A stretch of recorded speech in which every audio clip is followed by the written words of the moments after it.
भगवद गीता का श्लोक है दूसरे अध्याय का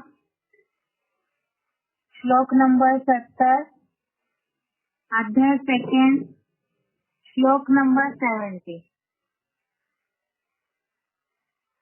श्लोक है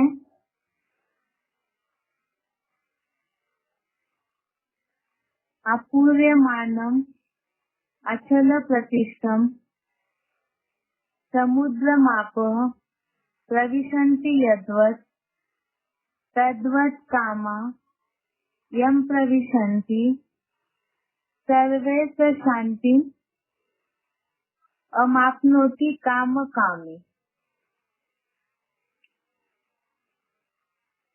श्लोक दोबारा। अपूर्यमानम अचलम प्रतिष्ठम समुद्रमापः प्रविशन्ति यद्वत् तद्वत् कामा यं प्रविशन्ति सर्वे स शान्तिं माप्नोति न काम कामी। श्लोक का संधि विच्छेद है अपूर्यमानम अचल प्रतिष्ठम समुद्रम आपः प्रविशन्ति यद्वत् तद्वत् कामः यं प्रविशन्ति सर्वे स शान्तिम् अमाप्नोति न काम कामी।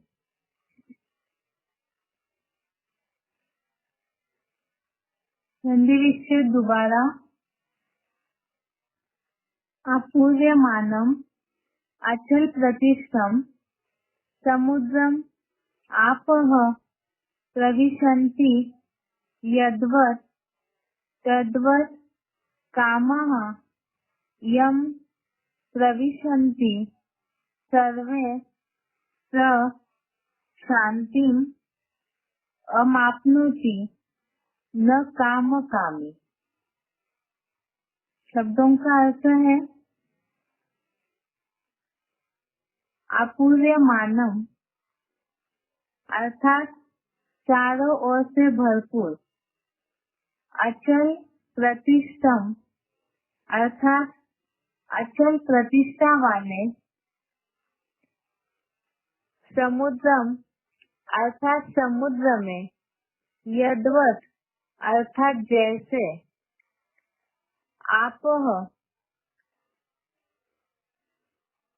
आपः प्रविशन्ति अर्थात जल धाराएं प्रवेश पाती है, तद्वत् अर्थात वैसे ही, सर्वे कामः अर्थात जिसकी सब इच्छाएं, प्रविशन्ति अर्थात प्रवेश पाती है, स अर्थात वो ही, शांतिम अर्थात आत्मा शांति, अमाप्नोति अर्थात को पाती है, काम कामी न अर्थात कामनाओं का इच्छुक नहीं पाता।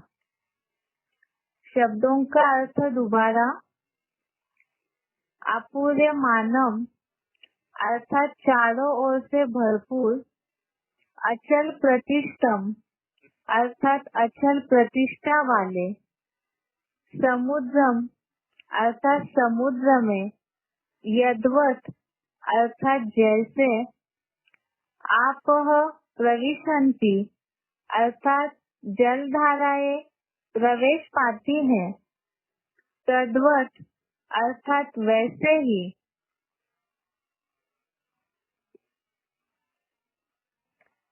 तद्वत् अर्थात वैसे ही, यम अर्थात जिसकी, सर्वे कामः अर्थात सब इच्छाएं, प्रविशन्ति अर्थात प्रवेश पाती है, स अर्थात वो ही, शांतिम अर्थात आत्मा शांति को, अमाप्नोति अर्थात पाती है।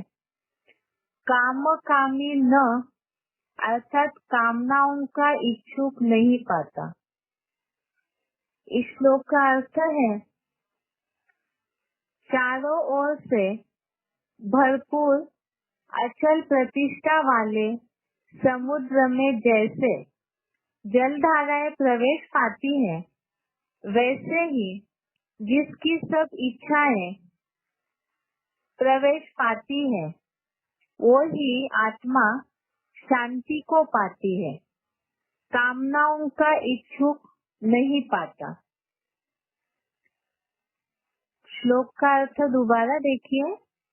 चारों ओर से भरपूर अचल प्रतिष्ठा वाले समुद्र में जैसे जल धाराएं प्रवेश पाती हैं, वैसे ही जिसकी सब इच्छाएं प्रवेश पाती है, वही आत्मा शांति को पाती है, कामनाओं का इच्छुक नहीं पाता। अभी तक कुछ दिनों से हम जैसे स्थिर बुद्धि की निशानियां देख रहे थे, तो स्थिर बुद्धि होने के लिए भी हमने देखा है श्लोक में ज्यादातर इच्छाएं, क्रोध, आसक्ति, ये सारी बातों के ऊपर विजय पाने की बातें ही सारे श्लोक में बताई है। तो स्थिर बुद्धि जो होगा, तो वही वास्तव में शांति को प्राप्त कर सकता है। और स्थिर बुद्धि वाले श्लोक में भी हमने देखा है कि जो आत्मा में संतुष्ट होता है और परमार्थ को देख करके जिसकी बुद्धि हट जाती है और बातों से, तो उसी की बुद्धि स्थिर होती है। इसी तरह से स्थिर बुद्धि के साथ साथ ही यहाँ बात है, आज दुनिया में सब लोग शांति के लिए ही प्रयास कर रहे हैं, लेकिन मन की शांति किसी के भी पास नहीं है। तो उसका एक ही कारण है, इच्छाएं। अनेक इच्छाएं, कामनाओं के कारण ही सारी समस्याएं निर्माण होती है। इसीलिए ही आज के श्लोक में भी यही बात बताई है। जैसे सागर में नदियों का जल जो है वो मिल जाता है, उसी तरह से जिनकी सब इच्छाएं सागर में प्रवेश कर जाती है, तो वही आत्मा शांति को पाती है। कामनाओं का अर्थात जिनकी अनेक कामनाएं हैं, इच्छाएं हैं, तो ऐसे कामनाओं का इच्छुक नहीं पाता है। अर्थात शांति की प्राप्ति तभी हो सकती है जब मन की कामनाएं पूरी तरह से खत्म हो जाए। तो इसीलिए ही अब इच्छाएं जो है, वो तो मनुष्य का मन इतना चंचल है, जब तक वो मन स्थिर नहीं होता है, तब तक कामनाएं कैसे खत्म होगी। और शांति जो है, मन की शांति कहा जाता है। मन में अगर अनेक कामनाएं, संकल्पों में ही तो कामनाएं आती है, तो अगर इस तरह से मन में अनेक संकल्प विकल्प चलते रहते हैं, तो मन शांत नहीं होगा। मन की शांति अर्थात ही मन में जो विचार चलते हैं लगातार, विचारों का सागर है, तो वो जब तक खत्म न हो, तब तक शांति की अनुभूति नहीं होगी। और आज के श्लोक में ये बात बताई, जैसे नदियों का पानी समुद्र में प्रवेश करता है, वैसे ही इच्छाएं जो है वो सागर में प्रवेश कर जाए, तभी ही शांति की प्राप्ति हो सकती है। इस श्लोक को और अच्छे से समझने के लिए क्लैरिफिकेशन का अर्थ देखते हैं। चारों ओर से भरपूर अचल प्रतिष्ठा वाले समुद्र में जैसे चेतन ज्ञान नदियों की जल धाराएं प्रवेश पाती है, वैसे ही जिसकी अच्छी बुरी सब अपनी सब इच्छाएं यानी संकल्प विकल्पों की लहरें उस अगाध ज्ञान सागर शिवबाबा की जलमयी में समा जाती है, प्रवेश पाती है, वही आत्मा शांति के सागर को पाती है, कामनाओं का इच्छुक नहीं पाता। तो इसका मतलब यहाँ जैसे बताया, अभी तो किसी ने अपने संकल्प और विकल्पों पे जीत नहीं पाई है। जो बताया संकल्प विकल्पों की लहरें उस अगाध ज्ञान सागर शिव बाबा की जलमयी में समा जाती है, प्रवेश पाती है। तो वही आत्मा शांति के सागर को पाती है। यहाँ शांति के सागर को पाना अर्थात ही वास्तव में बाप की यथार्थ पहचान अगर हो जाती है ज्ञान के आधार से, तो ऑटोमेटिकली ही उनकी इच्छाएं जो है वो अपने आप ही खत्म हो जाएगी। यहाँ बताया है कि वो शांति के सागर में सारी जो संकल्प विकल्पों की लहरें हैं वो उस ज्ञान सागर शिव बाबा की जलमयी में समा जाती है।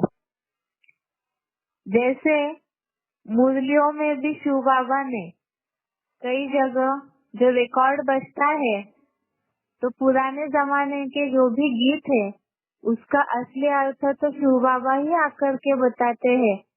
जैसे बताया है मुरलियों में गीत आता है, तुम्हें पाके हमने जहाँ पा लिया, जमीन तो जमीन आसमान भी पा लिया।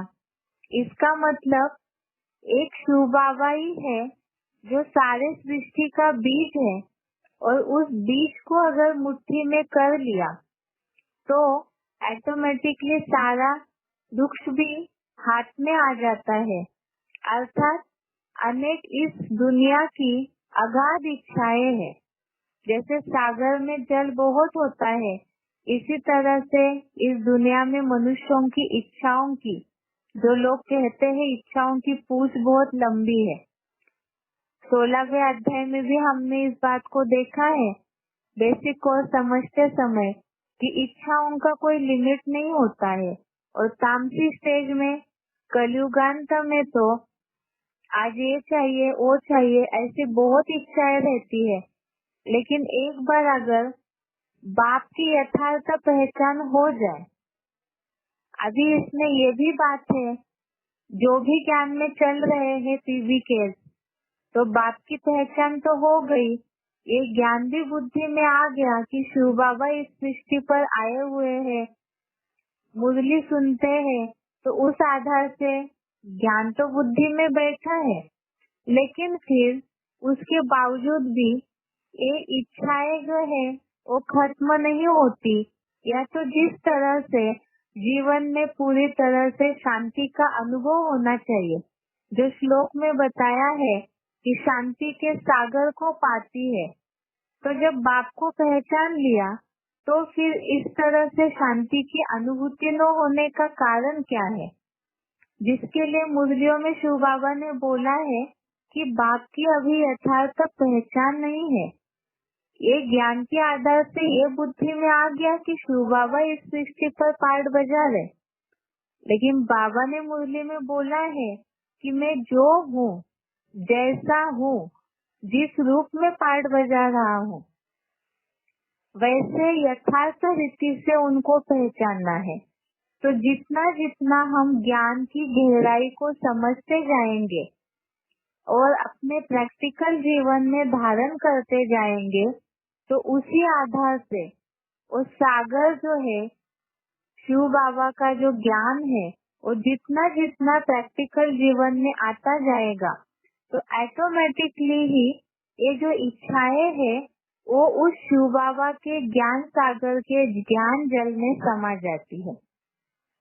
इसका मतलब अगर दुनियावी इच्छाएं है पुरुषार्थी जीवन में भी, अभी भी इच्छाओं की निर्मित हो रही है, दुनियावी सुख लेने की इच्छा होती है, या बार बार दुनिया को देख करके संकल्प उस तरफ बहते हैं, तो इसका मतलब यथार्थ रीति से, जैसे मुरलियों में शिव बाबा बोलते हैं कि मेरे साथ रहने वाले भी मुझे यथार्थ रीति से नहीं पहचानते। यहाँ यथार्थ रीति से पहचानने की बात का मतलब शिव बाबा ने बोला है बाप जो चाहता है वैसे ही हमारे कर्म हो। तो जैसे ही हम ज्ञान को समझते जाएंगे गहराई से, मुरलियों के आधार से, तो ऑटोमेटिकली बाप की उतनी यथार्थ पहचान होती जाएगी। और जितनी पहचान होती जाएगी तो ऑटोमेटिकली दुनियावी सारी इच्छाएं जो है वो निकल करके सारी बाप में समा जाएगी। क्योंकि बीज अगर मुट्ठी में आ जाता है तो दुनियावी और कोई सुख लेने की ऑटोमेटिकली उन इच्छाओं से वैराग आता जाएगा।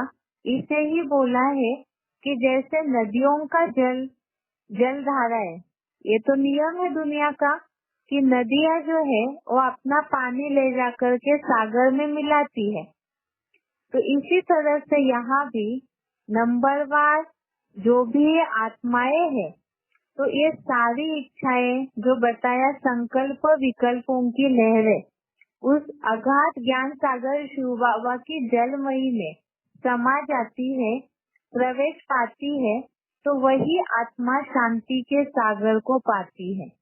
अब उस शांति के सागर को मुट्ठी में लेना है, बुद्धि में समाना है, तो उसके लिए जरूरी है, वास्तव में शिव बाबा है ही ज्ञान। शिव बाबा की पहचान ही वास्तव में ज्ञान है। और उस ज्ञान को हम जितना जितना अपने जीवन में धारण करेंगे, बुद्धि में समाएंगे, प्रैक्टिकल जीवन में जितना जितना लाएंगे, तो ऑटोमेटिकली ही आत्मा जो है वो शांति के सागर को पाती है। जिसके लिए ही इस श्लोक के भावार्थ में नीचे मुरली पॉइंट लिखा हुआ है। मुरली की तारीख है 27 जून 1965, पेज पृष्ठ 2। मुरली डेट है इस श्लोक का भावार्थ का सार। मुरली डेट है 27 जून 1965। पॉइंट है, तुम बच्चे जानते हो हमको बाप भगवान मिला तो सब कुछ मिला। तुम बच्चे जानते हो हमको बाप भगवान मिला तो सब कुछ मिला। इसका मतलब यह अनुभूति तो तब होगी जब, इसके पहले हमने श्लोकों में समझा है, स्थिर बुद्धि वाले श्लोकों में, कि पहले इंद्रियों को कंट्रोल करना है। ऑटोमेटिकली इंद्रियों के कंट्रोल करने से मन भी कंट्रोल में आएगा, और मन कंट्रोल में आएगा तो बुद्धि भी स्थिर हो जाएगी। तो मन और बुद्धि की स्थिरता के आधार से ही शांति की अनुभूति होगी, या तो जो स्थिर बुद्धि होना है तो वो हो जाएगा। और इसका ही उपाय बताया हुआ है कि जितना जितना ज्ञान को धारण करेंगे, तो मुरली में जो बोला है, तुम बच्चे जानते हो हमको बाप भगवान मिला तो सब कुछ मिला, जो भक्ति मार्ग में कहा जाता है परवाहति पार ब्रह्म परमेश्वर की। तो इसी तरह से वास्तव में द्वापर युग से ही, भक्ति मार्ग से ही भगवान को ढूंढते आए। और जब भगवान इस सृष्टि पर आते हैं, सारी दुनिया का सारा सुख बच्चों को दे देते हैं, लेकिन वो सुख और शांति की अनुभूति तब होगी जब हम ज्ञान के आधार से शिव बाबा को यथार्थ रीति पहचानेंगे। जिसके लिए ही दूसरा उपाय मुरलियों में बताया है, मन मना भव। जो बाप के संकल्प है वही हमारे संकल्प हो। भक्ति मार्ग में कहा जाता है ईश्वर अर्पणम, अर्थात सब कुछ ईश्वर के लिए अर्पण। तो ये ईश्वर के लिए अर्पण, वास्तव में ईश्वर को तो इस दुनिया का कुछ चाहिए ही नहीं, क्योंकि शिव बाबा तो खुद ही ज्ञान का सागर है, अखूट भंडार है, और वो तो बिंदी है, उनमें तो देहवानी नहीं है। लेकिन यहाँ मनुष्य जन्म में आने के बाद दुख अशांति के कारण जो मनुष्य परेशान है, तो उसी के लिए ही ये उपाय बताया है कि अपने सारे संकल्पों को ईश्वर के संकल्पों में समाना है। अर्थात ही मुरलियों में जो भी ज्ञान की बातें आती है जो तरीका बताया है जीवन परिवर्तन के लिए, तो उस ज्ञान को हम अपने जीवन में जितना धारण करेंगे, अपने संकल्प रूपी खून में जितना उसे धारण करेंगे, अर्थात ही वो आत्माएं सागर में मिक्स हो गई और शांति का सागर है बाप। तो उस शांति के सागर के ज्ञान को अगर हमने अपने संकल्पों में समा लिया, अर्थात ही शिव बाबा में समा गए ज्ञान के आधार से, तो ऑटोमेटिकली ही वो इच्छाएं जो है वो खत्म हो जाएगी। लेकिन उस शांति के सागर को प्राप्त करने के लिए ही बताया कि कामनाओं का इच्छुक नहीं पाता है, और कामनाएं निर्माण होती है इंद्रिय सुखों के कारण। अनेक प्रकार की इच्छाएं जो है और इंद्रिय सुखों के कारण निर्माण होती है। मन दौड़ता है, बुद्धि उसके पीछे जाती है। इसका उपाय ऊपर के श्लोकों में समझा, और इसी का ही दूसरा उपाय बताया है। जैसे कि दुनिया में तो लोग कहते हैं, सन्यासी लोग बुदबुदे सागर में समा जाते हैं, लीन हो जाते हैं। वास्तव में इस तरह से जो लोग कहते हैं कि पूरा अस्तित्व खत्म हो जाता है, तो वो बात नहीं है। यहाँ बात है कि बिल्कुल जैसे कि बाप में, बाप की याद में, बाप के ज्ञान में जो पूरी तरह से तल्लीन हो जाते हैं, जो शिव बाबा बाप दादा आवेशवाणियों में भी बोलते हैं कि ये ऐसा संगठन बन जाए कि सब अनेक होते हुए भी एक दिखाई दे। तो जब सागर में नदियां समा जाती है तो उनका अलग से अस्तित्व दिखाई नहीं देता है। इसका मतलब हमारे सारे संकल्प जो शिव बाबा में समा जाएंगे, तो ऑटोमेटिकली ही जो बताते हैं कि बाप समान स्टेज, या तो फिर इसकी ही दूसरी परिभाषा हमने देखी अतीन्द्रिय सुख की। जब बाप में पूरी तरह से समा जाएंगे, उसी में ही सारी सुख शांति का अनुभव करेंगे। परमार्थ को देख करके, अतीन्द्रिय सुख को देख करके दुनियावी जो भी इंद्रियों के सुख है उससे बुद्धि हट जाती है। तो ऑटोमेटिकली ही ये भावना बुद्धि में आ जाएगी कि बाप मिला तो सब कुछ मिला। जैसे वृक्ष के लिए बीज जो है उसमें सारा झाड़ समाया हुआ है, तो इसी तरह से यहाँ भी मुरलियों में शिव बाबा ने बोला है कि वो बाप हमारा हो गया, बीज हमारे मुट्ठी में आ गया। ये बात वही अनुभव कर सकते हैं जो देह के अहंकार में न रहने वाले हो, या तो अपनी अलग से जिनकी कोई इच्छाएं न हो। तो ऐसे ही आत्माओं को उस बात की अनुभूति होगी कि बाप को पा करके हमें सारी दुनिया मिल गई। तो इसीलिए ही इस श्लोक का अर्थ है बाप में ही सब कुछ देखने की, जो बताए सारा संसार उस बीज बाप में देखने की अनुभूति तभी होगी जब अपने संकल्प विकल्पों को ज्ञान के आधार से बाप में समा देंगे। ये आज के श्लोक का अर्थ है। एक बार इसे दोबारा पढ़ते हैं।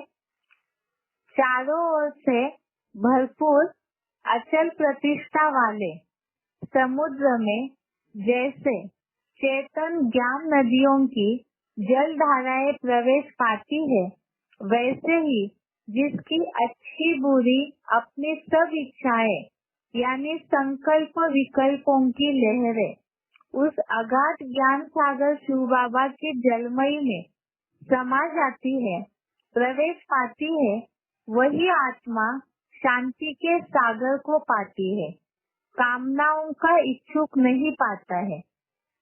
मुरली पॉइंट है, मुरली डेट 27 जून 1965।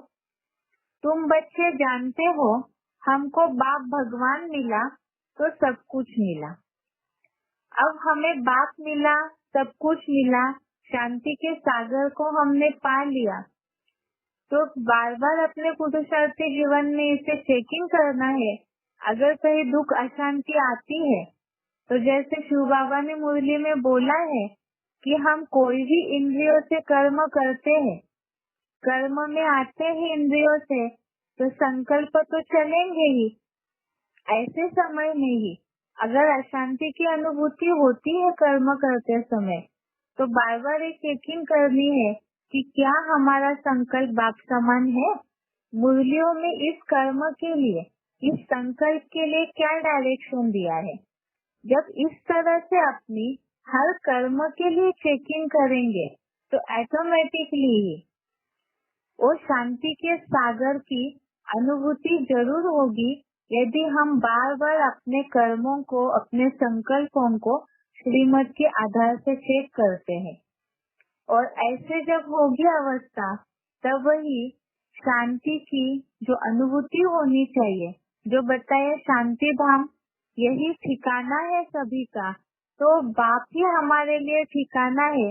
सागर में समाना, परम धाम की अनुभूति करना, शांति धाम की अनुभूति करना, तो वो तभी हो सकता है जब हम इंद्रिय सुखों से अपने आप को, या जो दुनियावी सुख है, दुनियावी कामनाएं है, वो सब को ही बाप के अंदर ही देख ले, तो ऑटोमेटिकली शांति की अनुभूति होगी।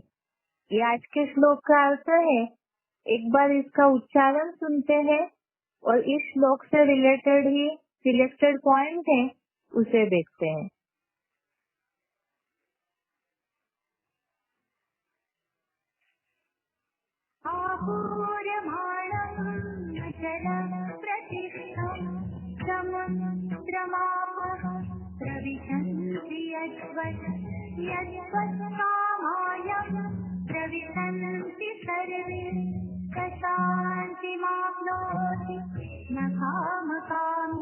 चारों ओर से भरपूर अचल प्रतिष्ठा वाले समुद्र में जैसे चेतन ज्ञान नदियों की जल धाराएं प्रवेश पाती हैं, वैसे ही जिसकी अच्छी बुरी अपनी सब इच्छाएं और संकल्प विकल्पों का अंबार एक अगाध ज्ञान सागर शिव बाबा में समा जाती है या जलमयी में प्रवेश पाती है, वह आत्मा शांति के सागर को पाती है, कामनाओं का इच्छुक नहीं पाता है।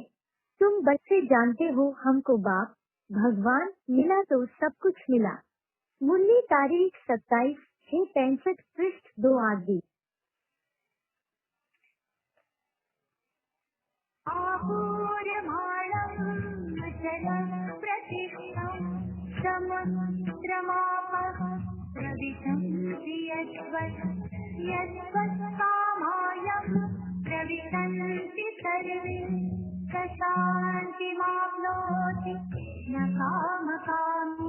चारों ओर से भरपूर अचल प्रतिष्ठा वाले समुद्र में जैसे चेतन ज्ञान नदियों की जल धाराएं प्रवेश पाती हैं, वैसे ही जिसकी अच्छी बुरी अपनी सब इच्छाएं और संकल्प विकल्पों का अंबार एक अगाध ज्ञान सागर शिव बाबा में समा जाती है या जलमयी में प्रवेश पाती है, वह आत्मा शांति के सागर को पाती है, कामनाओं का इच्छुक नहीं पाता है। तुम बच्चे जानते हो हमको बाप भगवान मिला तो सब कुछ मिला। मुरली तारीख 27/6/65 पृष्ठ 2 आदि। अभी सिलेक्टेड पॉइंट है आज के श्लोक से रिलेटेड। सिलेक्टेड पॉइंट का नंबर है 987, सिलेक्टेड पॉइंट नंबर 987। उन बच्चों को दुनिया में कोई शौक नहीं रखना चाहिए। पद मिल जाए, मान मिल जाए, मसला मिल जाए, कोई शौक नहीं। उस नरक की दुनिया में, उस दुनिया की दुनिया में हमें कुछ नहीं चाहिए। क्या चाहिए? एक बाबा दूसरा मुझे बाबा हमारा बन जाए। अगर बीज हाथ में आ गया, मुट्ठी में आ गया, तो सारा बच्चा है हमारा हो जाएगा।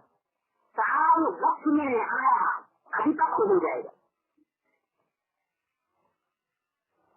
बाकी पत्ते को कंट्रोल करें तो गाड़ियों को हम अपने कंट्रोल में चलाना चाहें, टहनियों को कंट्रोल में चलाना चाहें, सांपों को अपने कंट्रोल में करना चाहें, तो हो नहीं सकेगा। इसलिए भक्ति मार्ग में भी कहते हैं तो साधु सब सब है और सब साधु सब जाओ। एक तो प्रति बुद्धि में अगर साधना पक्की कर ली तो सब कुछ प्राप्ति हो जाएगी। भक्ति मार्ग में भी भक्तों में कोई धारणा होती है, जो श्रेष्ठ भक्त होते हैं, जो उनको भगवान कहते हैं नामो भगवान, तो क्या मानते हैं? क्या मानते हैं? आप उसके कर्म समझ में हमारी हमेशा प्रीति बनी है, हमें और कुछ नहीं चाहिए। करने की बात नहीं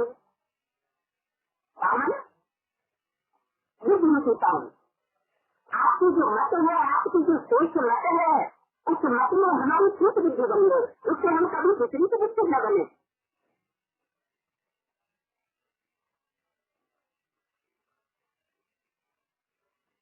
आगे का पॉइंट है selected point number 1016, selected point number 1016।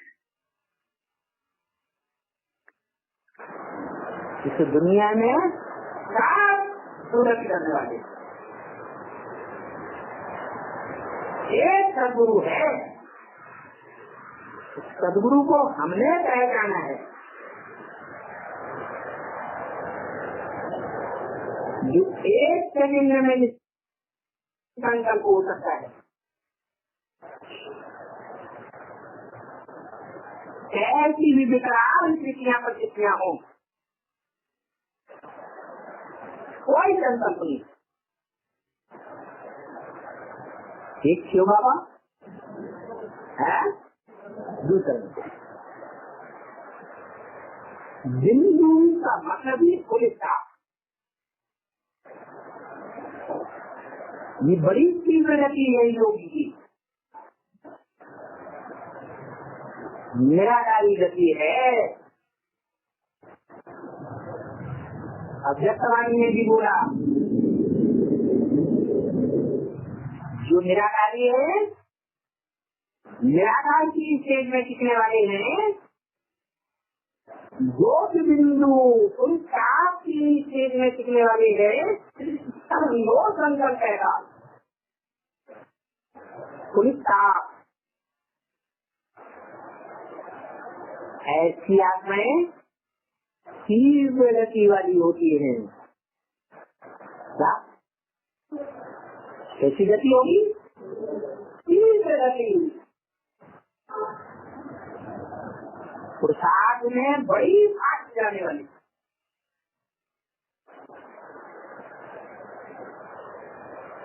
और ऐसी फास्ट जाने वाली आत्माएं जन्म जन्मांतर में कितनी भी दुर्बुद्धि बनी रही है, दृश्य कर्म करने वाली हो, महापापी की लिस्ट में क्यों न हो, उन महापापियों का भी वो आपसे क्या होता है, जल्दी से उठा होता है।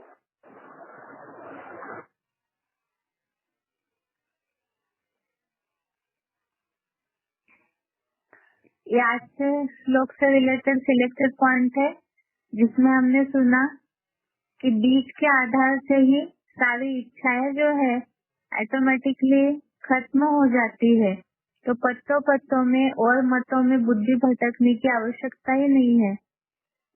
अभी आगे कल का जो श्लोक देखा था हमने, या निशा सर्वभूतानां, श्लोक नंबर 69 दूसरे अध्याय का, उसके सिलेक्टेड पॉइंट सुनना बाकी था। अभी उससे रिलेटेड सिलेक्टेड पॉइंट देखते हैं। वार्तालाप नंबर 1574, डिस्कशन नंबर 1574।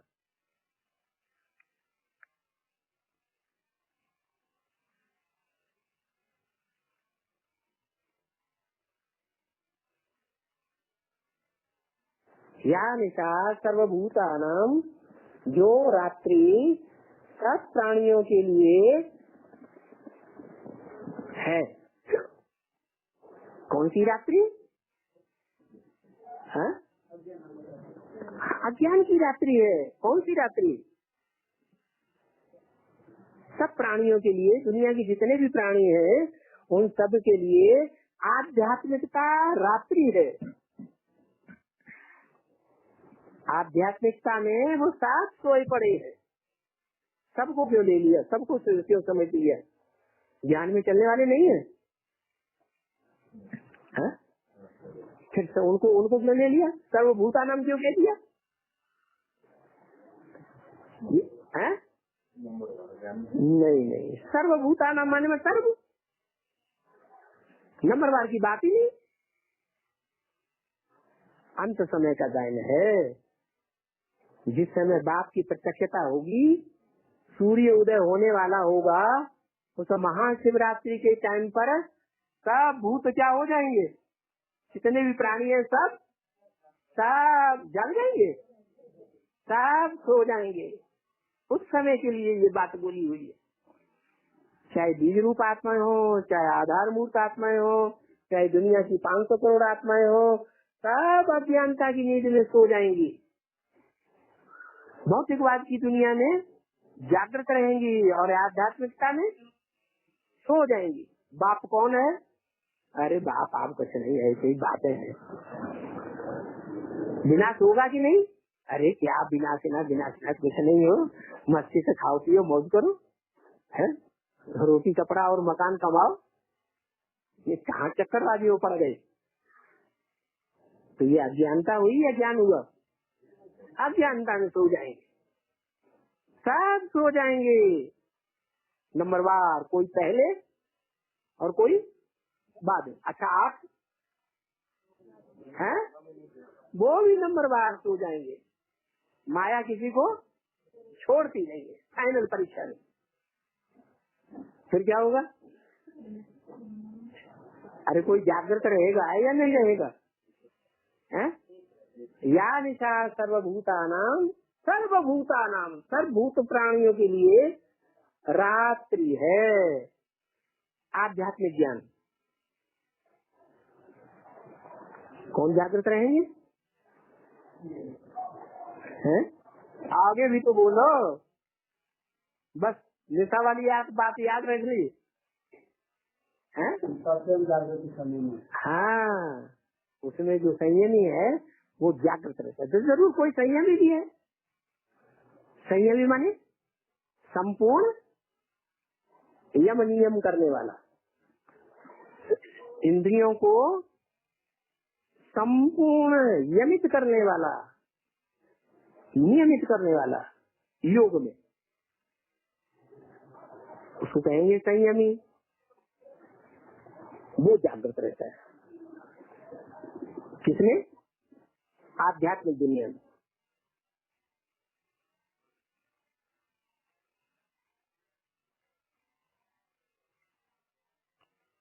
आगे का सिलेक्टेड पॉइंट है अध्याय दूसरा, श्लोक नंबर 69। उसी श्लोक से रिलेटेड पॉइंट है।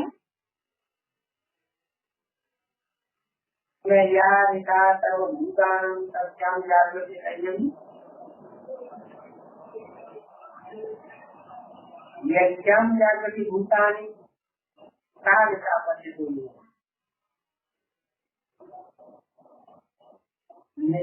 रात्रि, जो दुनिया के लिए रात है, उसमें जो संयमी व्यक्ति होता है, योगी जो होता है, वो जागरूक सब मनुष्यों के लिए जो रात है उसमें वो गिरता है, और जो सब मनुष्यों के लिए जागरण करने की दिन है उसमें वो।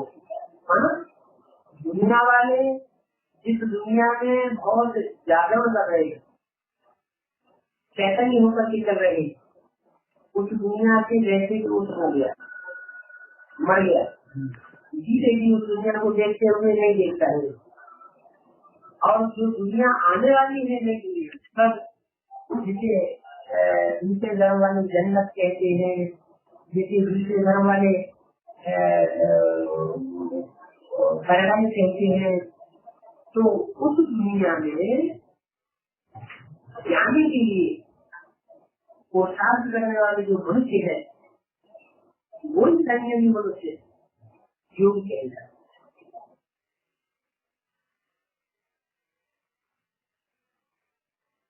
अभी जो हमने सुना वो गीता क्लैरिफिकेशन MP3 वाला जो ऑडियो है उसमें से लिया हुआ सिलेक्टेड पॉइंट था। अभी आगे का सिलेक्टेड पॉइंट नहीं है, वार्तालाप से लिया हुआ पॉइंट है। वार्तालाप नंबर 1724, डिस्कशन नंबर 1724।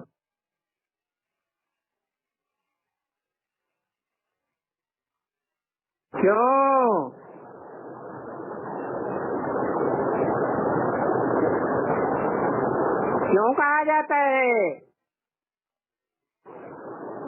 कौन से शास्त्र में कहा जाता है?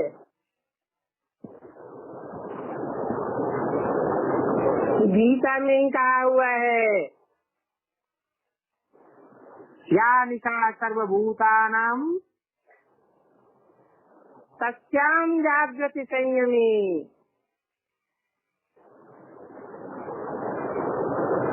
सचयुग में सभी देवताएं आत्म की स्थिति में जागृत रहते हैं और कलयुग में सब भौतिक दुनिया में जागते हैं।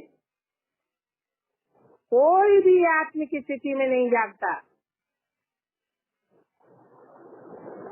अध्यात्म में मैं नहीं जानता कि क्या होता है।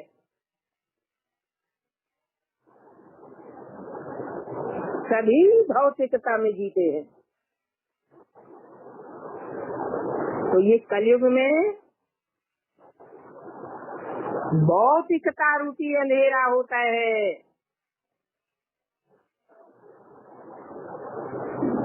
जो भोगी होते हैं वो उस अंधेरे में जागते हैं।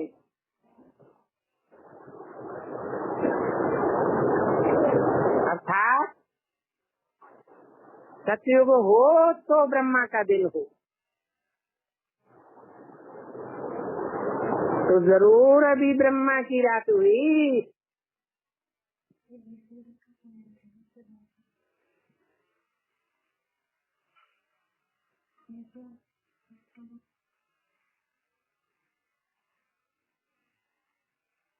मना पड़ रहे हैं ना बाबा, तो बोलते समय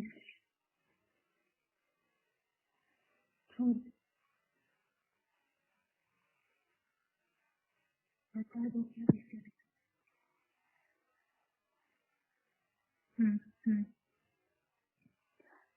अभी जो हमने सुना वो VCD का पॉइंट है। VCD number 1724, VCD number 1724। अभी आगे का पॉइंट है VCD नंबर 1537, VCD नंबर 1537।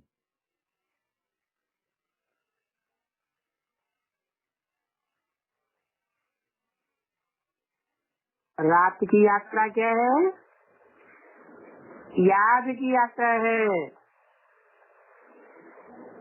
और जिस्मानी यात्राएं होती हैं दिन की।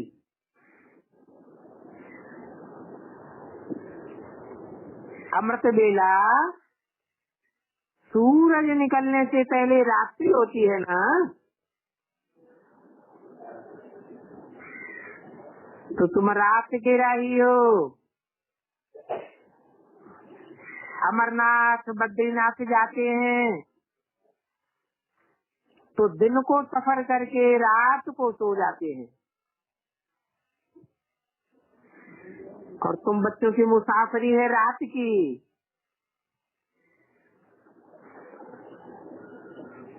दिन में तो तुमको शरीर निर्वाह से काम करना पड़ता है। नौकरी पर जाते हो, धंधा संभालते हो, माताएं घर संभालती हैं। तो तुम्हारी सबसे जाती उन्नति होती है रात को।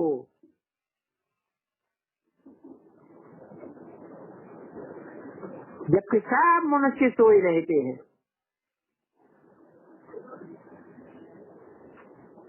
जो भक्ति मार्ग की गीता है उसमें भी बोला है, या निशा सर्वभूतानां तस्यां जागृति संयमी।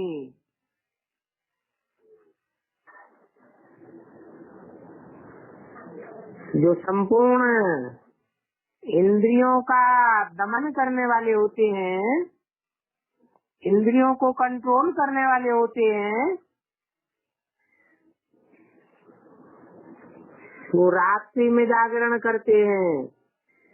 जिस रात्रि में सारी दुनिया सोती है, तो तुम्हारी यात्रा उस समय बड़ी अच्छी हो सकती है। गैन भी है, रात गवाई सोए के, दिवस गवाया खाए के, मनुआ जीवन अमोल है, कौड़ी बदले जाए।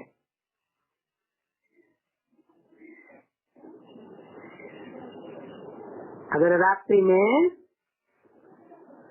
याद का पुरुषार्थ नहीं किया तो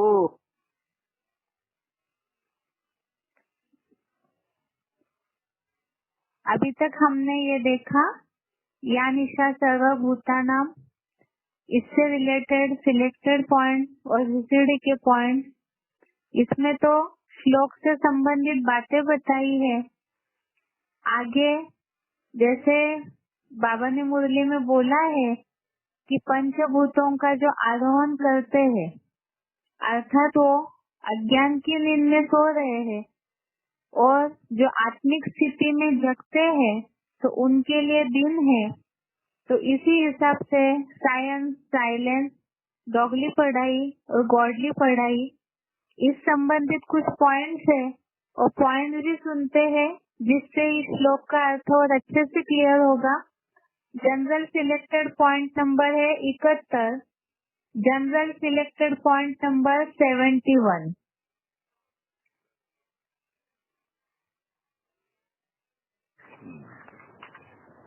अभी 100-150 साल से माया का पंप एंड शो इतना बढ़ गया कि मनुष्य की वृद्धि साइंस से चमत्कृत हो गई, क्योंकि साइंस विज्ञान मनुष्य की पैदाइश है, मनुष्य की रचना है। लेकिन इस साइंस से भी बड़ी चीज है साइलेंस, जो भगवान बाप आकर के स्थापन करते हैं। एक तरफ साइंस और एक तरफ साइलेंस। आज से 5000 साल पहले भी ये महाभारत गृह युद्ध हुआ था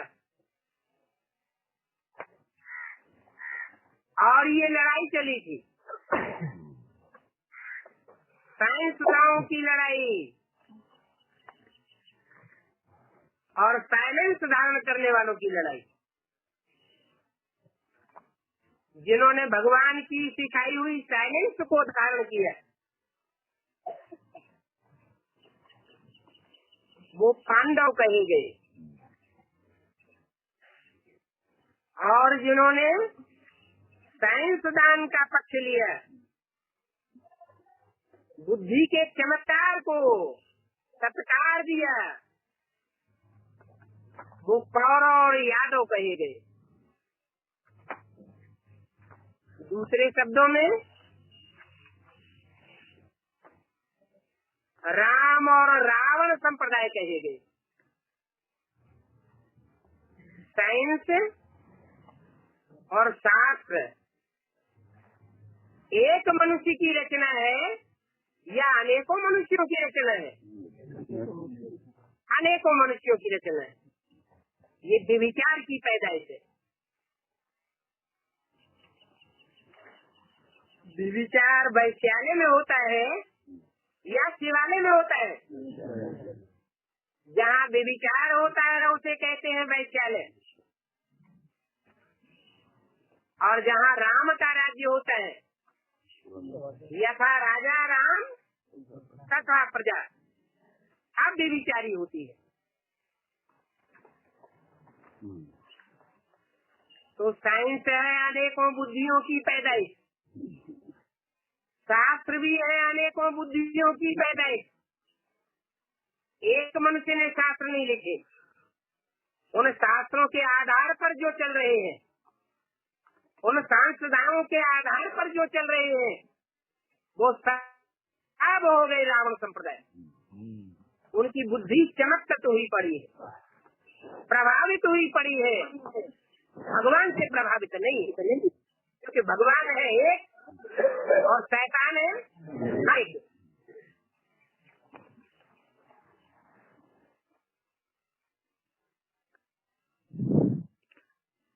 आगे है selected point number 1271, selected point number 1271।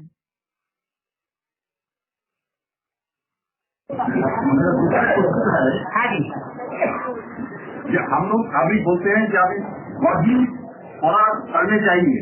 हाँ जी, और दूसरा जो पढ़ाई है वो जॉगिंग है, किंतु जॉगिंग पढ़ा नहीं करने से जो फैन लाइट आपको माइक कैमरा, एक तो जॉगिंग पढ़ाई के कारण से हो रहा है। भारतवर्ष में 70% से ज्यादा गाँवड़े हैं।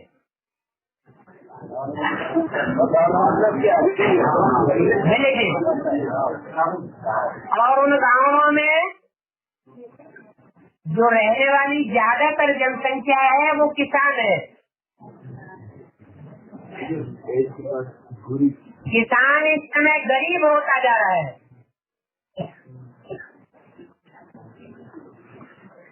और जो बिजनेस वाला तबक्का है और उससे ऊपर मल्टी मिलियनर्स का जो तबक्का है वो साहूकार बनता जाता है।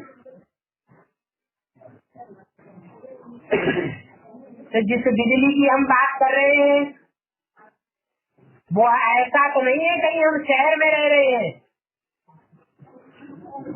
गाँव की स्थिति देखी जाए तो वहाँ बिजली का नाम है, वायर लगे हुए हैं, 2 घंटे भी बिजली नहीं आती। जाके कंपनी में देख लो और दूसरी जगह न गए हो तो ऐसे गाँवों की संख्या 70% से भी ज्यादा है। तो जो भी साइंस के साधन है और साइंस के साधनों में जितना भी पैसा खर्च किया जा रहा है वो परसेंटेज में कितने लोगों को प्राप्त हो रहा है।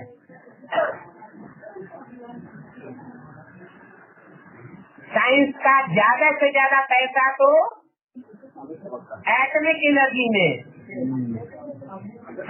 और जो ऊपर उड़ाने भरी जाती है चंद्रमा पर, दूसरे ग्रह उपग्रहों में, और वहाँ प्लाट खरीदने के लिए मंसूबे बनाए जा रहे हैं, उनमें कितना पैसा खर्च किया जा रहा है। अगर वो पैसा गरीब पब्लिक में खर्च किया जाए तो समानता आ जाए, लेकिन विनाशकाले विपरीत बुद्धि विनश्यते, विनाश का सामान ज्यादा इकट्ठा हो गया और पब्लिक के निर्माण का सामान नहीं हो पाया। आज जितनी विपुल संपत्ति साइंस की अमेरिका के पास है, उन अमेरिकन की बुद्धि का क्या हाल है। दुनिया के छोटे छोटे देशों को हड़पते जा रहे हैं, मथरते जा रहे हैं। ये साइंस की बुद्धि बैलेंस को नष्ट करने वाली है।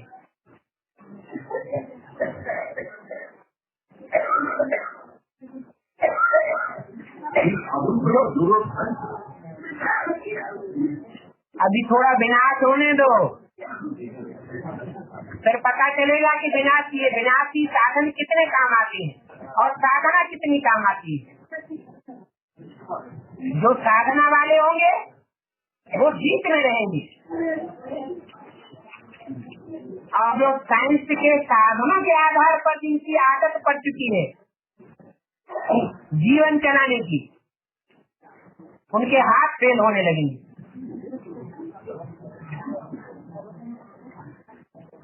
अभी पब्लिक बहुत तंग आ चुकी है,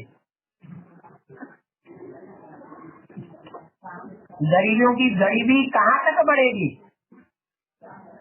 और साहूकारों की साहूकारी कहाँ तक बढ़ेगी। अति होती है तो अंत हो जाता है। कोई निर्मल नहीं हो रहा है।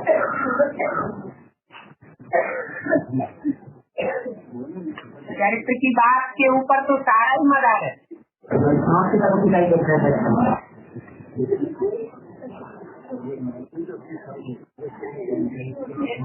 बेहद के माता पिता की पिटाई करने को नहीं छोड़ते तो हद के माता पिता को कौन छोड़ेंगे।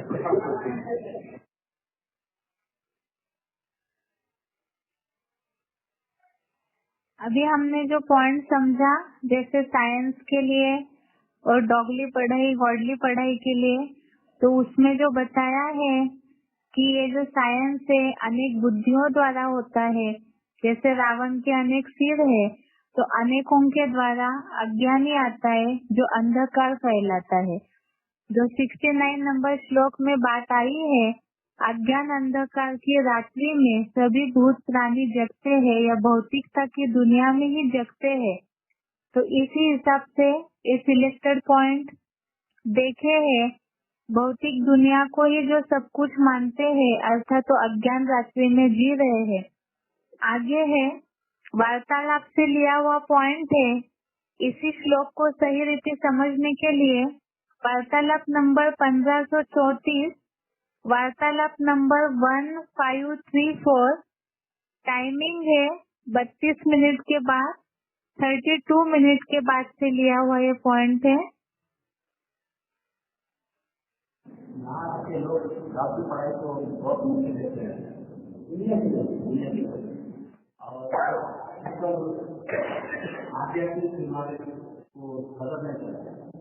उसका नाम ही है भौतिक पढ़ाई। क्या? भौतिक दुनिया की स्टडी। पंचभूत माने भौतिक, पृथ्वी जल वायु अग्नि आकाश, इनकी पढ़ाई। पंचभूत से बनता है ये शरीर। डॉक्टरों की जितनी पढ़ाई है ये पंचभूत से बने हुए शरीर की पढ़ाई है।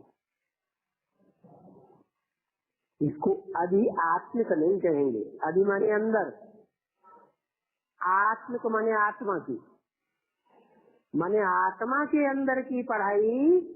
परमात्मा बाप के सिवाय कोई दुनिया में पढ़ा ही नहीं सकता।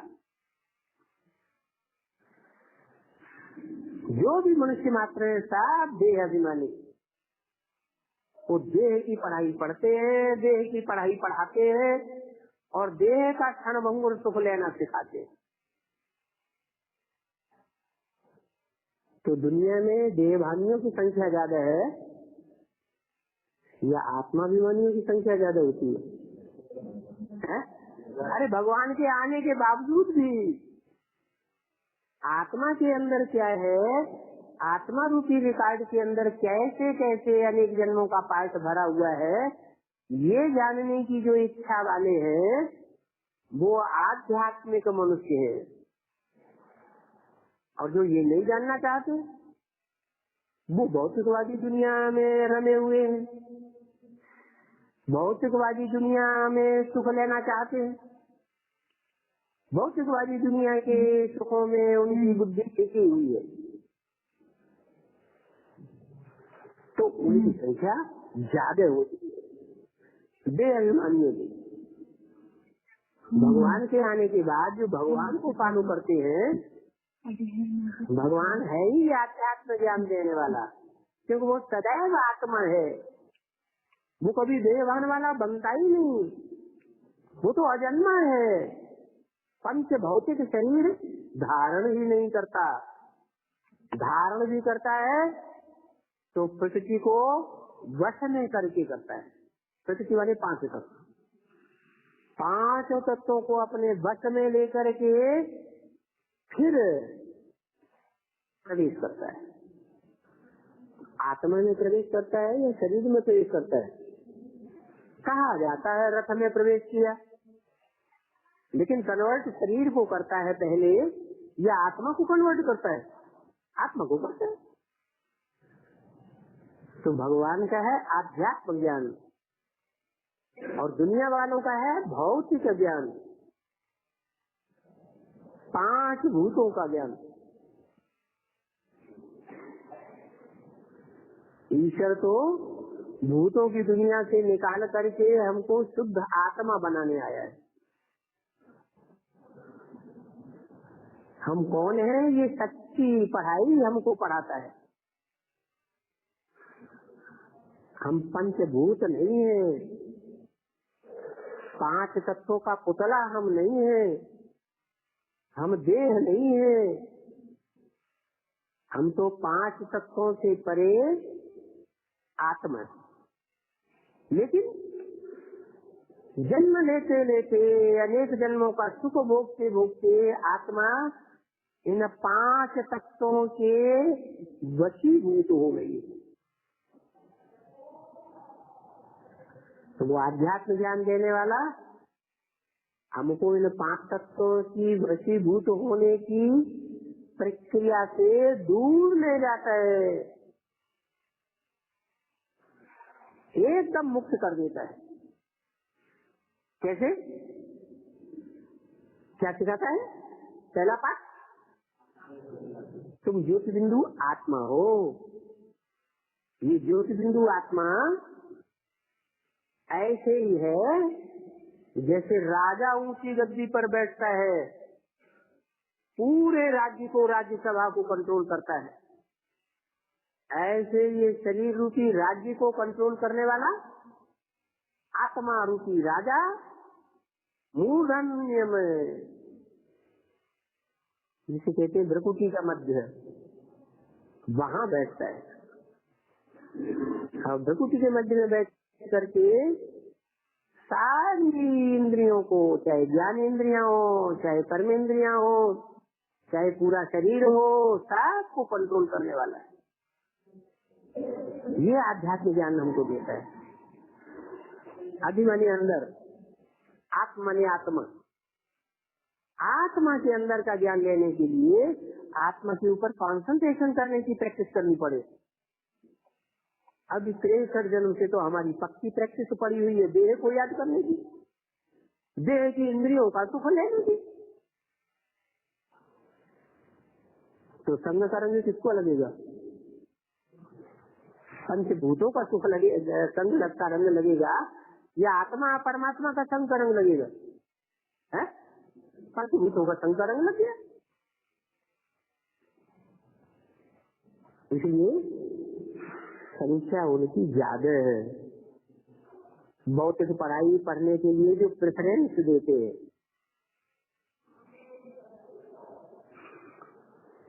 सत्तर 75 साल से ऊपर हो गए बोलते बोलते, चिल्लाते चिल्लाते, दामनी पढ़ाई और द्वार की पढ़ाई हर बुद्धि में बैठ जाएगी।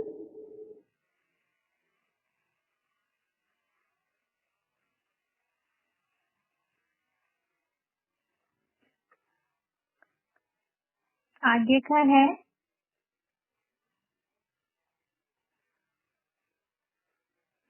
वार्तालाप नंबर 1415, डिस्कशन नंबर 1415। टाइमिंग है 40 मिनट के बाद, टाइमिंग 40 मिनट के बाद।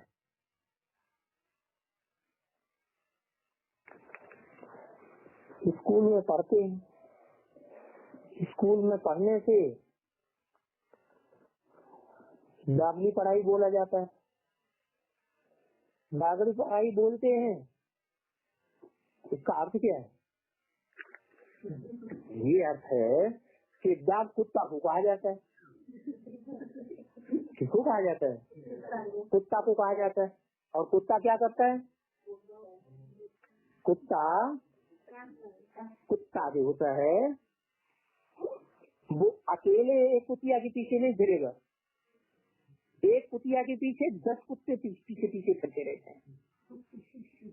वो एक कुतिया, जैसे दुनिया में एक वैश्या होती है, वैश्या एक और उसके पीछे जाने वाले कितने, 10-20 आदमी। तो कुतिया जैसे क्या हो गई, क्या हो गई, वैश्या हो गई। तो बाबा ने दागली पढ़ाई नाम दिया है। जो पढ़ाई भारतवर्ष में अभी चल रही है,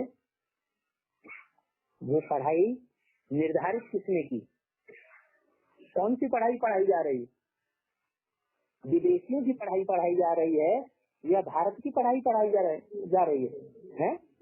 विदेशियों की पढ़ाई पढ़ाई। विदेशों में तो ये सिखाया जाता है ज्यादा से ज्यादा शादियां करो। एक औरत कितने पति बनाती है सारी जिंदगी में, ढेर के ढेर पति बना लेती है, तो कुतिया हुई ना। और उसके पीछे पड़ने वाले कुत्ते हो गए। तो जो विदेशी पढ़ाई है वो ये सिखाती है कि बेविचारी बनो।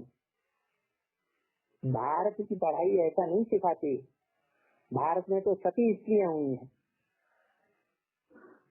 एक पति एक जन्म में बना लिया तो फिर चाहे पति मर ही क्यों न जाए तो भी सारा जीवन कोई दूसरा पति नहीं करेगी, निर्विचार नहीं करेगी।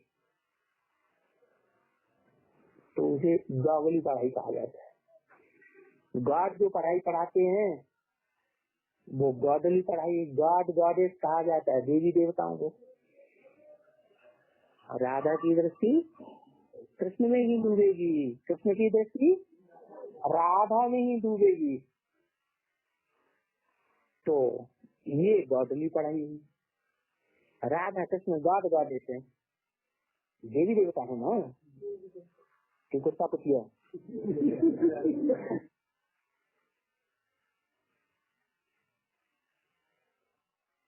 इस तरह से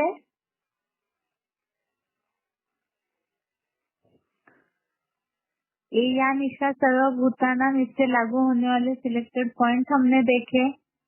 जो भी इस तरह से भौतिक दुनिया में या तो भौतिकता की पढ़ाई को महत्व देते हैं तो अज्ञान की रात है। बहुत बार ऐसे होता है, दुनिया वाले भी इस बात को पूछते हैं तो इन पॉइंट्स के आधार से उन्हें समझा सकते हैं। ये आज के श्लोक का अर्थ हो गया और कल के श्लोक से रिलेटेड पॉइंट्स आज के लिए यहाँ तक ही। ओम शांति।